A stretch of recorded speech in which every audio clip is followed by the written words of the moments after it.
Hey guys, this is Jeff Stanek with Figured Out Baseball. I've got a great Figured Out Baseball podcast for you today. We're being joined on the program by Tyler Simmons. Tyler is the Director of Player Development and the Catching Coordinator at Charlotte in Conference USA. I'll give you a quick background on Coach Simmons before we jump into questions with him. He is a native of Charlotte, North Carolina. He played collegiately at Wingate University. I guess if you're from down there, it's Wingate, but for me, I'll say Wingate. He was there from the spring of 2011 through 2016. Wingate is a Division II just outside of Charlotte, North Carolina. Also, while he was there, he was a catcher, first baseman, and DH. In the spring of 2017, he was hired to be the volunteer assistant and catching coordinator at UNC Charlotte. He was there from the 2017 season to the 2019 season as the volunteer, hired in July 2019. To be the Director of Player Development by Coach Robert Woodard. Coach Simmons, I appreciate you being on the podcast with us today. I appreciate you having me. Excited. Well, I typically like to start with something from the bio that stands out, and for you, I would just like to ask how exactly you made the jump from Wingate to Charlotte. Typically, when guys get their first job, it's a lot of times at the school where they played, or it's at a similar school, or at a school in their conference, or a school where they know somebody, or their head coach knows somebody. But that's a pretty good jump to go from a Division II school to go to a school in Conference USA. Do you mind just talking about how that happened, how you got the opportunity to make that jump and take the volunteer job at Charlotte? Absolutely. So my dad and Coach Hibbs, who used to be the coach here, they had a pretty decent relationship. My dad's been a high school coach here in Charlotte, going on his 30 years at Charlotte Christian School, which is a high school not too far from the campus here, and got in touch with Coach Hibbs. I knew they didn't have a volunteer. Coach Gregory at Wingate helped me out as well, get in touch with Coach Hibbs, and sent Coach Hibbs a few emails while I was playing and just let him know that I would be interested in the spot. Was able to continue those conversations, and summer hit, and I was fortunate enough to have Coach Hibbs offer me the volunteer position. It helps to know somebody, and it helps when your dad knows some people too, huh? Yes, sir. Yes, sir.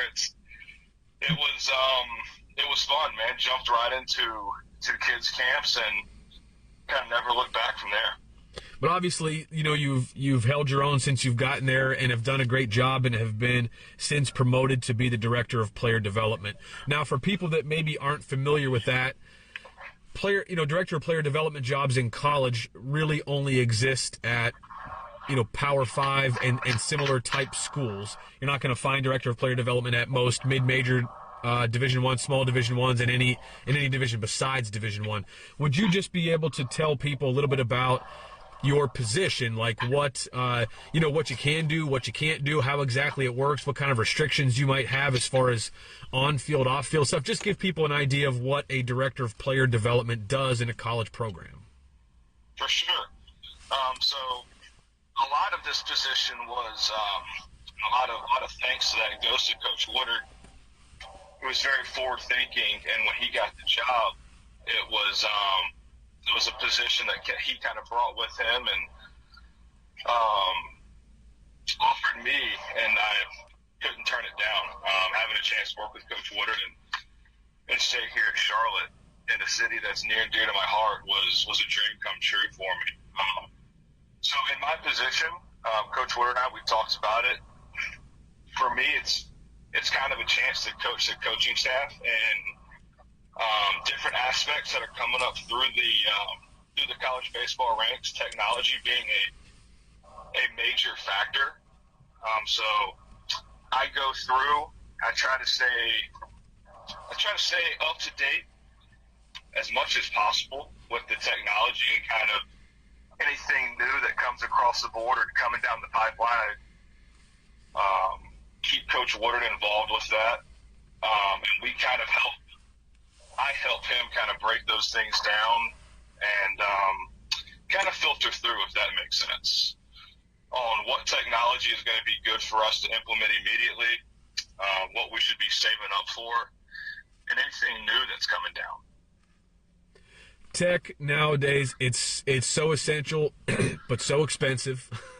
A lot of the things that are available. I mean, there are some things that I think are pretty well priced and are pretty affordable, but there are some major things that aren't necessarily very affordable. That again, only a school that's really got a pretty good budget is able to get and implement with their guys. I know it's not. Not like you can't run a program without it, but like what an advantage to be in a program that can afford some of the things that I'm sure you guys can afford. So, Coach Simmons, what kind of tech are you guys using there? Like, what are you what programs are you using with your guys? Like, what are your favorite toys that you have there at Charlotte to be able to gather data, and just I guess. Take a deeper look at what your players are doing and how you can make them better. Yeah, I definitely have some favorites when it comes to technology. From a hitting standpoint, Blast is probably number one on my list. So Blast is a sensor that goes on the end of the knob of the bat, and it tracks all pre-contact data. So it tracks hand speed, it tracks connection score, bat pass, time to contact, and it's something we've dove in pretty heavily here with our hitters. Those scores help us create individualized plans for our hitters, helps us get an idea of what they're working on, what they're working with, and when they kind of get to the spot we want them to get, it helps us keep them there. Another thing we use pretty heavily is Rapsodo hitting as well. What we've done here is we've paired Rapsodo and Blast kind of together to give us a full picture of the swing. So if you're not familiar with Rapsodo tracks post-contact. So by pairing Rapsodo and Blast, we're able to see pre- and post-contact metrics, which helps us dive into the full picture of the swing from a data standpoint. And including with those things, we also use a lot of film. We use a lot of high-speed camera, video work. We've got a Sony RX100 camera that it takes 960 frames per second is what we're able to see with that. And it helps us slow the swing down and really break swings down with guys.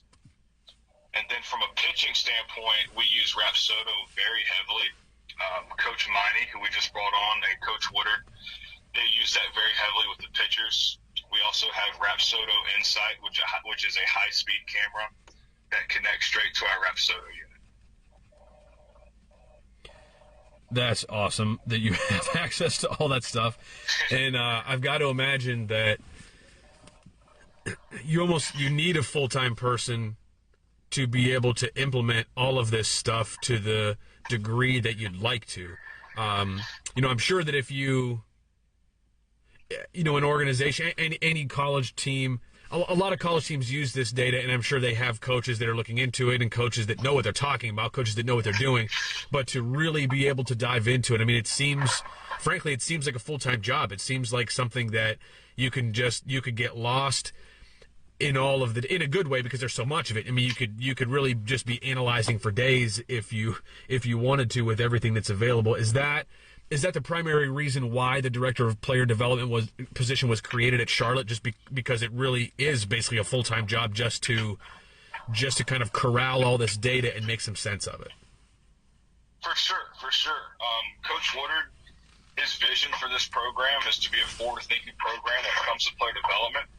And I think if you came out to one of our practices, I think it would be very evident. But what we wanted to do was to make sure we had a position that was able to monitor, track, and implement the technologies that we wanted to do and to use. So the addition to Coach Miney is a huge added bonus to our player development from a pitching standpoint. He comes from P3, which is Pitching and Performance Center. It's kind of like a driveline setup, but they are based out of St. Louis.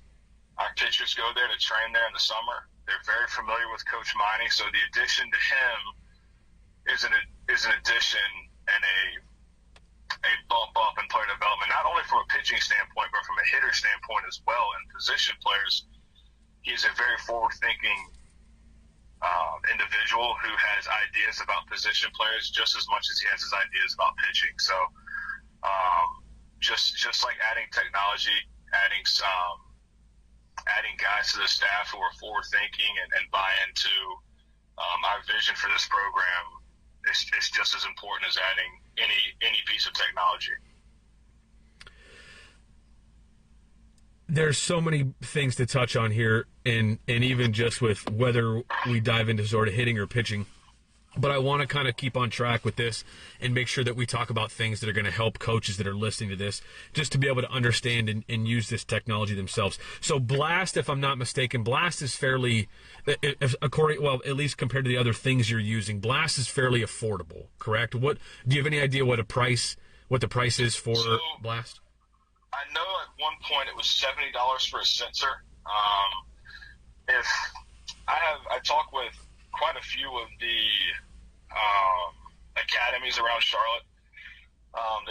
They follow what we're doing, and I've been asked a question before: what if I was to start a program tomorrow or an academy? What's the first piece of technology I would buy?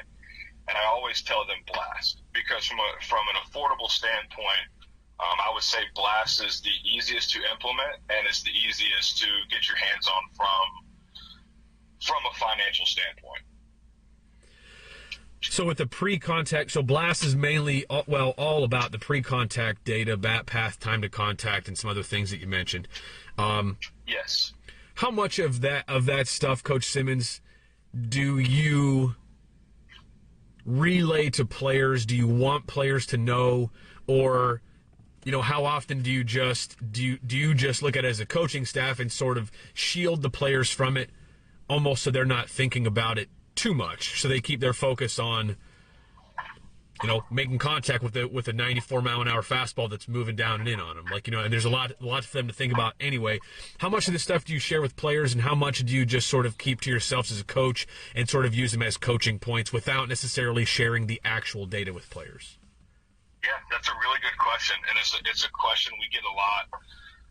There's a fine line, right? So our hitters, the first week they got back, we did a hitting assessment, which is we're just tracking every swing they take. Every game-like swing they take, it's with a blast sensor on and the Rapsodo running. At the end of that week assessment, we give all of our hitters a kind of a graph and charts of their swing.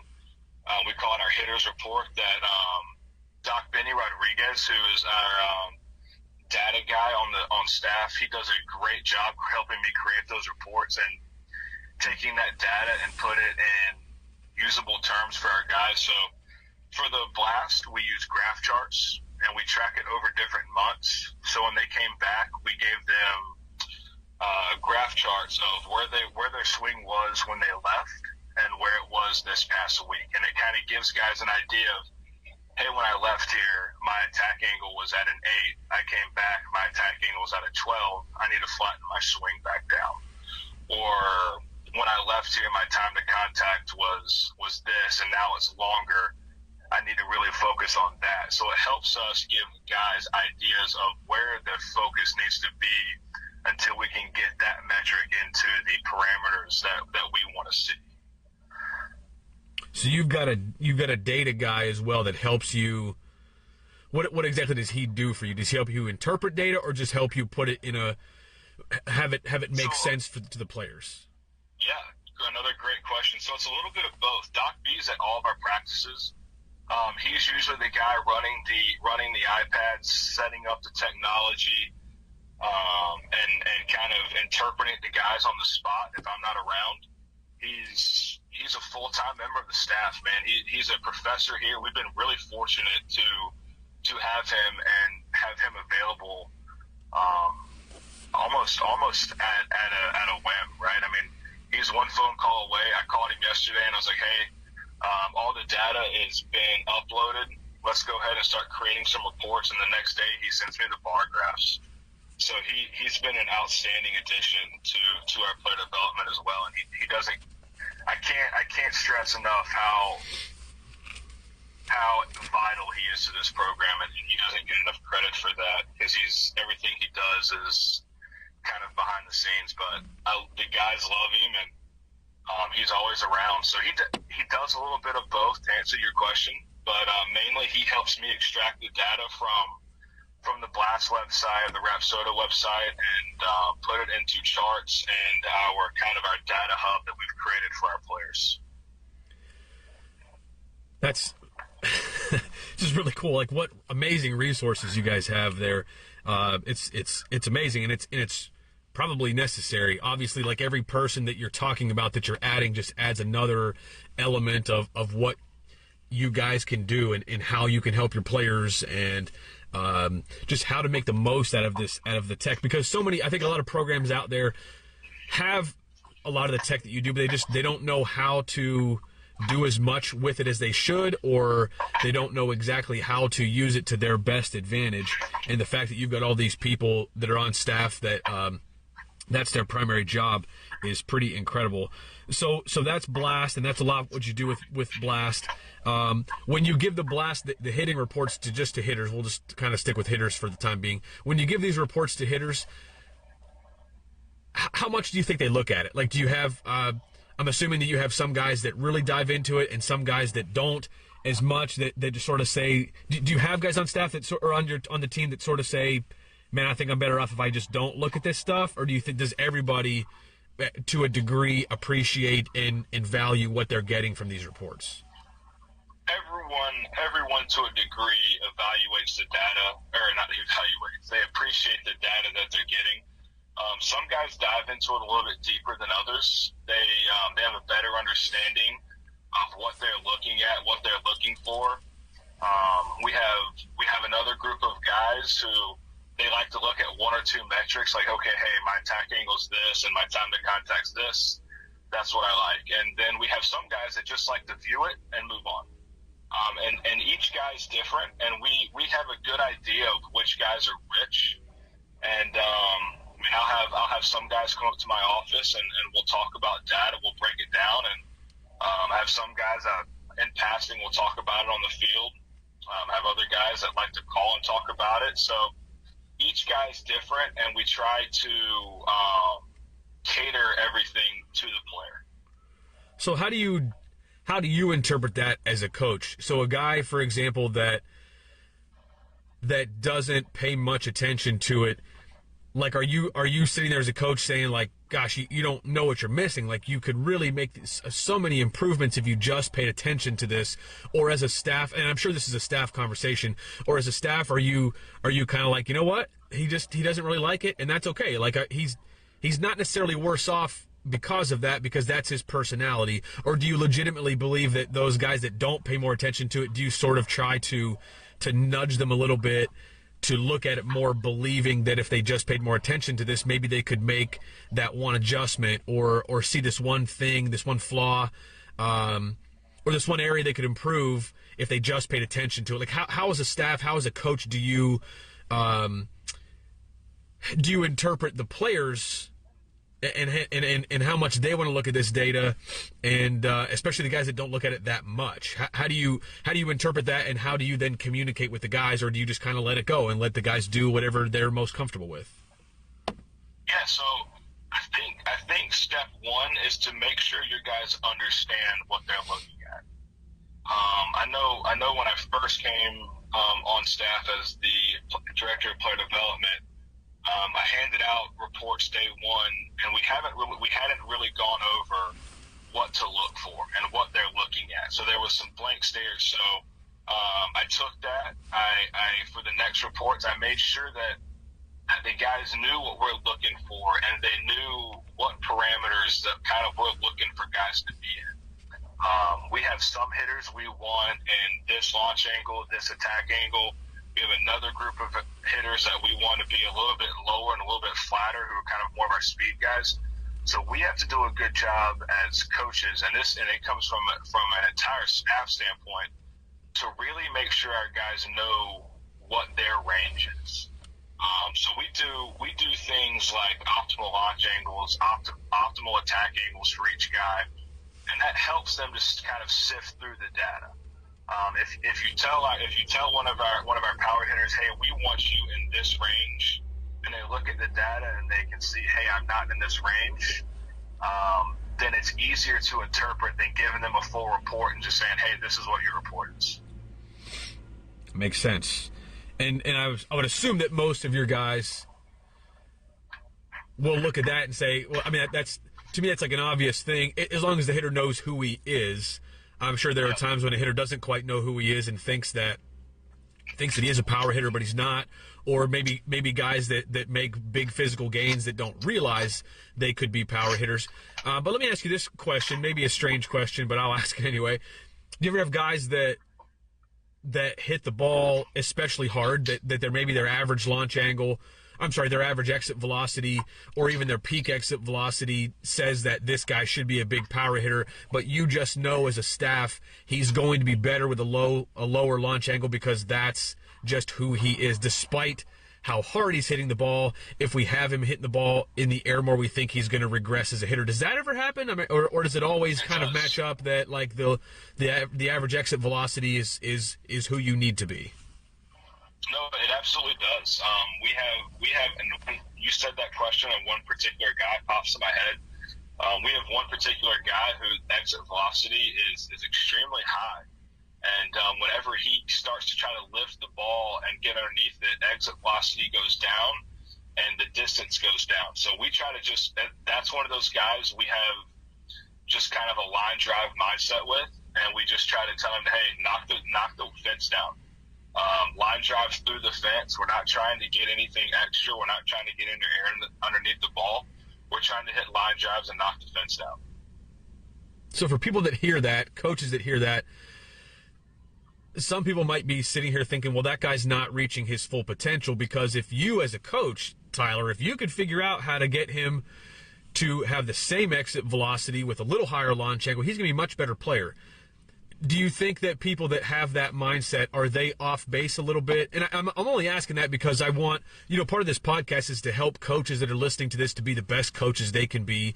And this is where I sort of mentioned earlier that I think some people, they see this data, but they don't always know the best way to interpret it. They don't always know the best way to use the data to help the players get better. Like if a coach heard what you just said and had that thought, like, you're not doing your job as a coach, because your job as a coach is to help him to figure out how to have that max exit velocity at a higher launch angle so the ball goes over the wall more. Like, how would you respond to someone who might have that criticism? So that's a fair question. Absolutely. What I would do is I would encourage, if they have the data available to them, if they have Blast and they have Rapsodo tracking pre and post contact, I would encourage them to look at the launch angle and the distance and the exit velocity. How does the ball come off the bat at a certain launch angle, and how much distance is that ball getting? And if it's coming off the bat at a certain launch angle with the right exit velocity and the distance, that's kind of when we sit there and say, okay, hey, this guy can do it in this range. And it's not okay, you need to be in a 12 to 13 range. It's more like a 10 to 15. It's a large range, so those guys can go back and look and be like, okay, hey, today it was a lot of 10s today. My swing was a little bit flatter, but it was a good BP round. Or its hands a little more uphill today. It was at a 15, but I'm still kind of in that range that my coaches want me to be in. And how we kind of come up with those ranges is based off the type of hitter, the type of kid, and the data. So it's using our eyes and the computer and the data all to kind of create this data imprint for our player.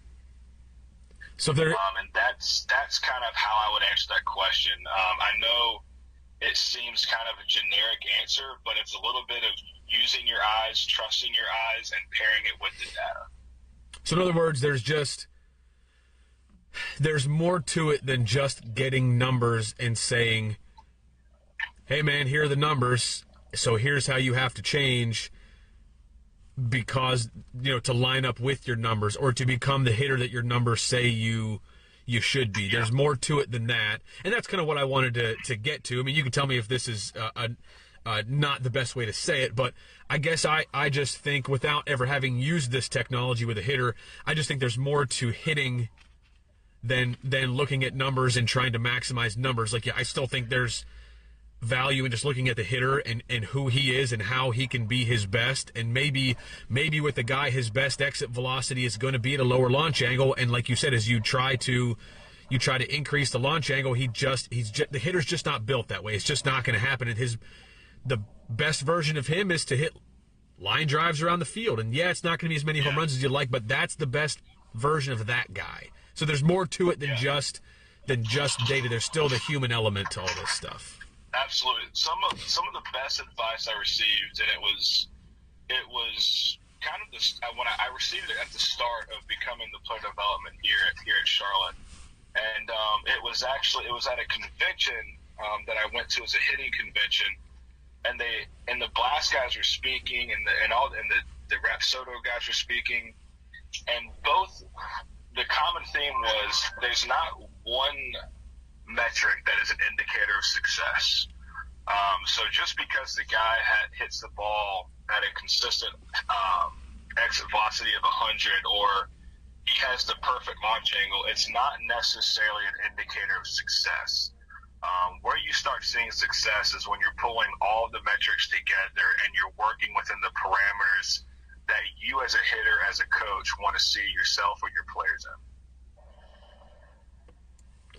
It's such a complicated web in my mind that's happening right now. It's fun. It's exciting. Like, I wish I was in a position to be able to dive into some of this data myself. Okay, so we covered kind of Blast a little bit and kind of what Blast does. And Blast is it's something you put on the knob of the bat, like you said, and it's pretty it's affordable. How easy is it to look at that data, like for a novice to look at the data that Blast is producing and not know what the heck you're looking at? So it's very easy. You can either do it live, as long as you're connected to Wi-Fi. The data goes live to your iPad, and they also have a feature where you can play the game. You don't need the iPads turned on. You can upload the data after a game. So the data is very easy to track, to obtain, and to see. Their website is very user-friendly. All the guys that work with Blast are outstanding. Most of them are former college athletes who played baseball, and they understand kind of that coaches and players' point of view and what we want to see. So I'm a huge fan of Blast. I can sit here and give positive reviews on them all day long. Does Blast give you any sort of post-contact data, like not ball data, but does it give you anything about like extension through the ball, or is there anything that like tells you when your hands start to roll over, or just anything post-contact that is useful to you that you get from Blast? So they do have a post-contact feature. What we really focus on is that pre-contact, but they do have pre-contact metrics that can lead to post-contact outcomes. They have connection score. So if you're not staying connected through the baseball, and they have on-plane and off-plane efficiency. So we know if we're not staying on-plane efficiently, we know post-contact is not going to be very good. So they have things like that gives you insight into what post-contact is going to look like. Interesting stuff. So Rapsodo now, Rapsodo is quite a bit more expensive, but probably gives you, I don't know if it's better data, maybe more in-depth data, but what's a typical price, if you have an idea? Just give me a ballpark for a coach that might be interested. What's typical ballpark price for like Rapsodo? And you need to get a different Rapsodo for hitting than pitching, correct? Or can you use the same for both? Correct. No, so you have to have both, and both require an iPad. So you can use the same iPad for both units, but not at the same time. I think off the top of my head, the units are about $3,000 to $3,500 a piece. If I'm not mistaken, the pitching one's a little bit more expensive than the hitting one. So if you wanted to use those and how we use those is we use the hitting and the pitching and during our inter squads. So we have to have two iPads running for those. Okay. And can you give us an idea What kind of post-contact data are you getting from Rapsodo? Just, we'll kind of stick with hitters. That's what we've been talking about mostly. Like, what's the most, maybe it spits out more data than you use, but what's the most usable data for you that Rapsodo spits out for your hitters? Exit velocity, distance, and ball spin. Okay, exit velocity is pretty self-explanatory. Distance is pretty self-explanatory. What about ball spin? Like, what do you learn from that? So we can learn kind of how guys are coming through the zone based off the spin of the baseball. If we're staying good connection through the baseball, we're on plane with the baseball, we've got a good square swing, then we can kind of see the backspin coming off. If we're cutting through the baseball or rolling over the baseball, that's when we get that side spin and that top spin. Now, is that seems like to me, like maybe all data might not be great talking points with players, but that metric seems like something that that players would absolutely want to know and want to try to get better at, is creating backspin as opposed to side spin or top spin, correct? Absolutely. When our guys are hitting in the indoor, we've got the Rapsodo going with either a manager or Doc B running it, and we've got it on our flat screen right next to it. And the top things they're looking at, as soon as they hit the baseball, they know they hit a good one. They're looking at that exit velocity and the spin, because they want to see high exit velocity and they want to see good backspin. You obviously don't want too much backspin. That gives us an idea that we're undercutting the baseball. We kind of want good backspin and with good direction through the baseball. I mean, we want our guys know when they hit a ball in the back of the cage and they know they crush it and they hit it 95 with good backspin, they're excited. So ball spin, like, does it give you like the axis of the spin? Does it give you RPMs? Does it give you both? Does it give you more than that? Like, what does it give you exactly with ball spin? Yeah. So for the hitters, it gives us the axis and it gives the RPMs of the spin. Like, what's too high of an RPM for you? If somebody is, maybe somebody out there is using Rapsodo and they just don't know how to interpret all this data or what to do with it. Like, what's kind of the sweet spot of backspin RPMs before it becomes like a fluttering sort of fly ball?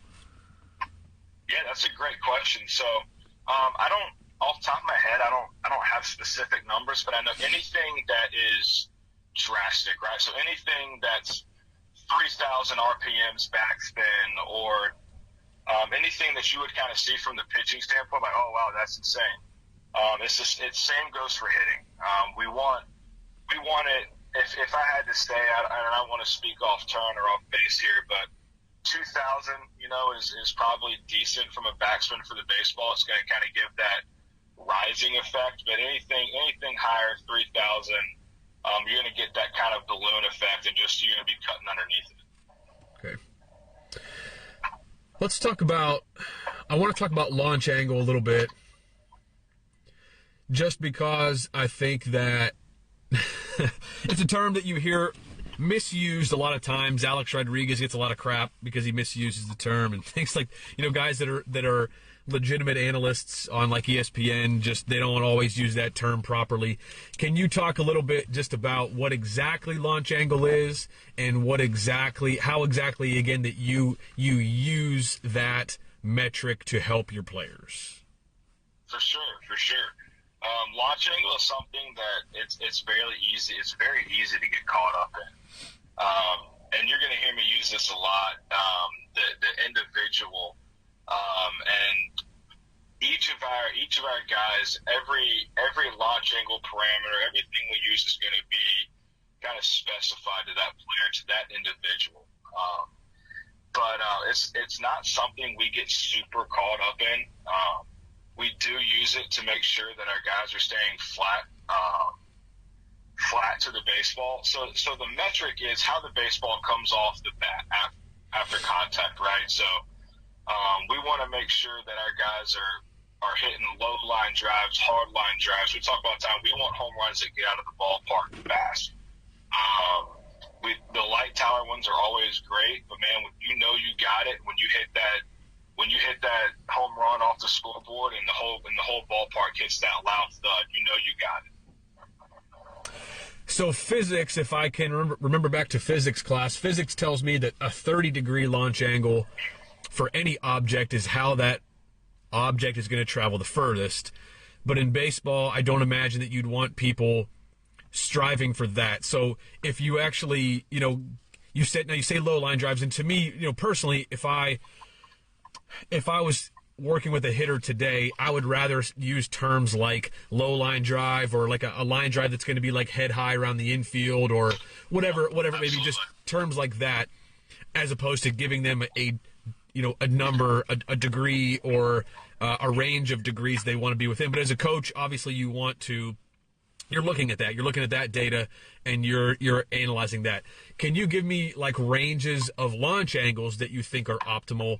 And maybe let's go from like a guy that is, doesn't have a lot of power and is a guy with just good bat to ball skills, a guy that is going to spray some line drives and get on base a lot, and then maybe give me that range as compared to the guy who's gonna hit 15 homers in a college season, which is, the equivalent to probably hitting 40 homers in a big league season. Yeah, absolutely. So several guys come to mind. We've got an outfielder who's been in our program for a while. He's a very speed-oriented guy, can run like a deer. Kind of when we talk about him, we're thinking in that kind of 3 to 8, 5 to 8 range for him. We want him spraying the ball around the infield, keeping those head-level, low-line drives, because for him, pop-up doesn't get him on base, and it does us no good, right? So for that guy, we really focus on hitting those hard, low, backspin line drives where he can turn singles into doubles and doubles into triples. For some of our other guys who have a little bit more power and they're a little bit got a little more pop in the bat, we kind of look there for that 18, 20, 22 kind of range for those guys. We really want those guys to focus on hitting doubles off the wall and backspinning baseballs out of the ballpark, off the batter's eye, off the scoreboard, etc. So those are the type of guys where we allow them to get a little bit kind of higher of a launch angle, because we really want those guys to do the most damage in the air. They have the physical power. They have the bat speed. They have just kind of everything you need for those guys to be your power hitters, and that's where we kind of sit down and let those guys have a little bit higher of a launch angle. Give me a visual for the speed guy that you talked about, the guy that really, really runs. You said kind of 3 to 8 degrees. Give me a visual of what a 3-degree batted ball looks like. If I hit a ball directly up the middle and I hit it at 3 degrees, is that going to be at an average Division I exit velocity, whatever your average velocities are for your guys? Is that going to be like a one hopper up the middle, or what exactly does 3 degrees look like? So it's going to be kind of a low ground. It's going to be a ground ball. Depending on the exit velocity, it's going to depend on how hard and how fast it gets up the middle. But it's going to be a ground ball. And we kind of talk about good ground balls for us, and Coach Robinson, who is our associate head coach, who works with our hitters, does an outstanding job. He talks to our hitters all the time. Good ground balls are one hop in the infield, and they get to the outfield. They're hit hard with backspin. That's kind of what we want to see. And the exit velocity is going to determine how fast that gets out of the infield. What you're saying there is, I just want to make this clear to people that are listening, and I think it's great. I'm not, please understand that, but I think it's awesome that you're saying that. But you're saying that you have, as a Conference USA team, you have players on your team that it is okay for them to hit a 2-hopper through the infield. You guys are okay with that? Hey, man, the guys getting on base, I'm always okay with. And I'm only asking that because you know how social media is, and I bring social media up a lot in these podcasts, but because I think that it's important, because there are so many that baseball players, baseball coaches live on social media, and you hear a lot of stuff that can be pretty convincing. And I think one of the things you hear, for young kids all the way through high school kids, is that ground balls are bad. Ground balls are the enemy. And obviously nobody wants a rollover, 5-hopper to the third baseman. But I think it is important for people that are listening to this to hear someone like you say that a program like Charlotte in Conference USA, it's okay for some guys on your team, depending on what kind of hitter they are, to hit a ground ball from time to time. Like, that's a good thing. That's not a bad thing. Is that what I'm hearing from you? Absolutely. Absolutely. I mean, the biggest thing for us is we want our guys to get on base. And if you're the type of guy, the best way for you to get on base is to hit low line drives, hard ground balls, and that's the guy we want you to be. We never want any of our guys to be somebody they're not. We're not going to tell our speed guy, like, hey, you have to hit doubles in the gaps. You know, that's asking a kid to be something they can't be, and we want our guys to be the best version of themselves they can be. I'm going to ask you a question that's a little bit off topic, but it's not at the same time. For high school coaches that are listening to this, on an average, your dad's been coaching high school forever. You played in high school. You were there. But, you know, for the average high school team, how many guys on an average high school team should be doing basically anything but that? So I'm asking this in a way that, so obviously on any team you have guys that hit the ball harder than others comparative to your teammates. You know, you have on every team you have your guys with the highest exit velocity and the lowest exit velocities. But on an average high school team, how many guys actually have the exit velocity that their goal should be to hit the ball in the air? So if a high school coach is listening to this, can you just give that coach some advice? Like how many guys on your team should really be trying to hit the ball in the air, if any? Or is a normal high school team like everybody should be trying to hit the ball at that 3 to 8 degree angle, like basically shooting for a low line drive around the field? That's a great question. I think a lot of times, and it depends on the high school. It depends on the program, right? There's a lot of really good programs in the Charlotte area that have a lot of really good baseball players. I think as a high school coach, and it is something that I would do as a coach, is encourage your guys to be who they are. So if you have the guy who's big, physical, and he has the power and the strength and the physicality to hit balls in the air and to drive runs in, hit balls out of the ballpark, encourage that guy to be that guy and help him to be a better version of that guy. And when it comes to some of the players who are singles and hustle double guys, encourage those guys to be that type of player. I think that's very important, and that helps create confidence. I know whenever you ask somebody to do something they can't, it starts crushing that confidence, and I don't think you get where you want to be. I know if you have a freshman coming into a program and he's undersized, underdeveloped, encourage him to be the best version of who he can be that day, and he may turn into that guy who's hitting line drives off the wall down the road, and you just have to constantly help him to get to his ceiling, and when he gets there, just be the best version of him. But you think it's important to coach these guys to be the best version of who they are today, as opposed to being the best player they can be 5 years from now. For example, a kid, you know, whose dad is, you know, 6'4", 225 pounds, and is just a physical specimen. Maybe played college baseball, played college football, played professionally somewhere. But the kid hasn't reached that physical maturity yet. You know he's going to get there. Pretty good chance he's going to get there. But like today, he's not that guy. How should you be coaching that kid? That you have a pretty good idea 5 years from now he's going to be a beast and is going to be a big-time power guy, but he's not that player today. Like, who do you need to coach that player to be? Absolutely. That's a great question. You know, that's kind of where the development comes in, and putting a plan together for him, for his development. So it kind of goes into incoming freshmen to college, right? That's where we put that player development plan in for those guys, and we have to help them get better and also be the best version of themselves at the same time. So it walks a fine line. Whenever we're hitting on the field, we want our freshmen to be the best version of who they are that day. And then when we're working in the cages and we're working with the heavy bats and the underload bats, that's kind of our weight room period for the cages. That's when we can start adding strength to their swings, adding bat speed, and start progressing them to where we want to ultimately get them. Great answer.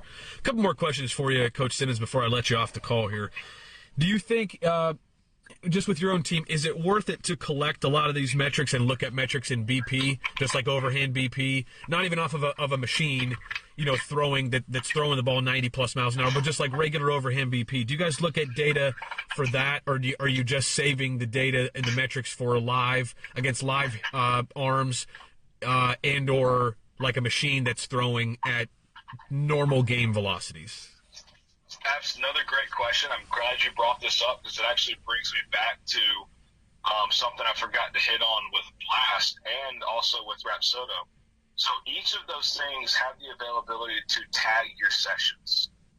So with Rapsodo, it has the option to tag a T option, a live option, and I believe it also has a soft toss or front toss option. And so those swings will be put into that category. So when you go back to look at it, your data can be broken down in different ways. The same thing with Blast. So Blast has a lot more tagging options than Rapsodo. Blast has live, it has live pitching machine, it has underhand, it has overhand toss, and many other options. And we always make sure that we're tagging those sessions correctly. So we use anytime our guys are hitting with an overhand throw, the Blast sensor is on. Whether it's live scrimmages, pregame BP, practice BP, or hitting off the machine, they always have those Blast sensors on. And at the end of the day, when we upload that data, we make sure we tag it the correct way so that we can go back. And when we're creating their profiles, we only extract game-like data. We want to track all the data, but when we're breaking it down for our hitters to create a plan for them, we only want to extract game-like data because that gives us the best insight into their swing. So is the value go ahead, I'm sorry if you weren't finished. Oh, yeah, so I was going to finish up with just saying we collect it all the time, but the value of the data comes more from live game-like swings than anything.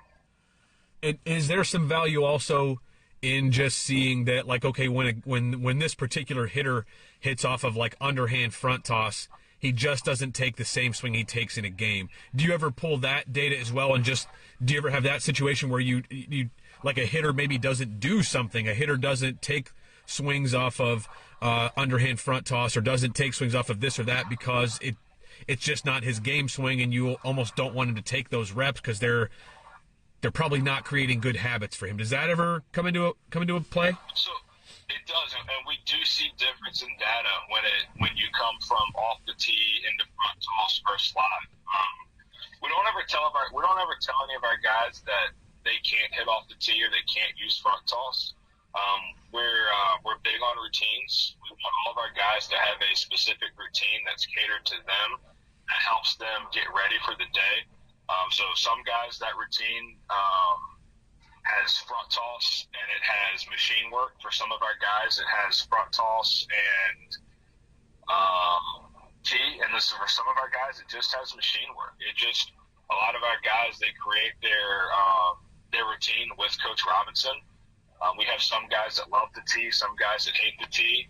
And it's just kind of based off what they like and what their needs are. But to answer your question, we do see a difference in swing data from underhand toss to live in-game. I thought about that question because I thought of a player that I used to coach that really did not like hitting front toss. And I always thought that there was value in it for a number of things, but he was always like, it's not like a game-like angle that the ball's coming in, and he just really kind of balked at hitting front toss, although I thought it did his swing good personally. But I wouldn't mind, I'd love to go back and just look at some data from that and see just what his front toss swing was like compared to his overhand BP, compared to his live swing, and maybe see if maybe he was really on to something, and maybe as a coach we could have done something a little different, a little better for him. One last question that I have for you is just, I don't know, just trying to get as much, I guess, use out of data and about this whole conversation as possible. Do you ever have situations where guys take step backwards because of data. Like, for example, with Blast, Blast tracks their bat path and their time to contact. So a guy maybe at some point realizes his time to contact is longer than it should be, and he needs to kind of quicken that up. But maybe in doing so, something else goes adrift somewhere, and his swing actually gets worse. His average exit velocities get worse. His hard contact rate gets worse because he's trying to change this one other thing. Is that something else that you need to be cautious about, or is that not something that really happens much? It absolutely is. We try to combat that with just not focusing on one specific metric all the time. Attacking was very important to us. Exit velocity, launching, those are all very important to us. But we try not to just super focus on one and make sure that the whole picture is what we want to see versus just one specific metric. I think if you get kind of single metric happy, that's when you can start to kind of see that. If you're only focused on launch angle or attack angle, exit velocity, I think that's when you can kind of run into some issues, and that's when you'll start seeing other parts of the swing change. There's so much that I just think is so cool about this topic, and this was a really interesting conversation that I'm glad we had you on. And I mean, maybe in a year or two we'll have you on here and we'll be talking about completely different types of tech that you guys are using. But this is Tyler Simmons, everybody. He's the director of player development as well as the catching coordinator. But we talked mainly about his position as director of player development today. He's at Charlotte in Conference USA, obviously in Charlotte, North Carolina. Coach Simmons, this has been awesome. It's been a very fun and enjoyable podcast, and I just want to thank you. I know that you're at the time of year right now where you have guys on campus, you're practicing, but you still took the time to be on the podcast with us today, so I appreciate the time very, very much. I appreciate you having me, man. I enjoyed it. I would love to hop back on in a few years and talk about how things have changed and where we're at in the game then.